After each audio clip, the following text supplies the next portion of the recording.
Есүс хэмнэгч байсан уу? Эсвэл үрлэгэн нэгэн байсан уу? Есүс бол өгөөмөр сэтгэлийн төгс жишээ болсон их өгөөмөр хүн байсан. Мөн Библиэд түүнийг ямар ч зүйлийг хүссэн хэмжээгээр авах боломжтой байсан хэрн их үрлэгэн нэгэн байсан гэж хизээж харуулдаггүй. Есүс 5,000 гаруй хүнд хоосноос их хэмжээний хоол бий болгож хязгааргүй баялагтай гэдгээ харуулсан. Гэсэн ч тэр үрлэгэн эсвэл хайхрамжгүй байгаагүй. Тэрээр шавнараасаа зөвхөн бүхэл бүтэн талах загсыг ч биш, харин үлдсэн хэлтэрхийг нь хүртэл цуглуулахыг хүссэн. Яагаад?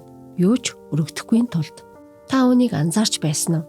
Есүс 12,000 саксигч гаргаж ирж чадах байсан буюу маш их хоол хүнсийг тэр даруй өгч чадна гэдгээ нотолсон хэрн 12 сакс үлдэгдлийг хадгалсан. Бурхан бидний өдөр бүр жил бүр элбэг дэлбгээр ивэж байхад амьдралынхаа зарим хэсэгт үрлэгэн эсвэл хит их үрлэгэн болж эхлэх нь хичнээн амархан бэ. Ихэнхдээ бид үрлэгэн болж байгаагаа мэддэггүй.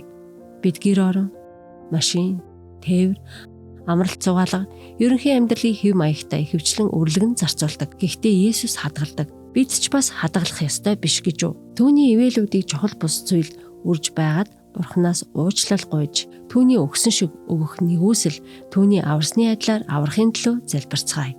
Өөрсдийгөө хадагт харин Бурханыг нэгдүгээр тавьцгаая.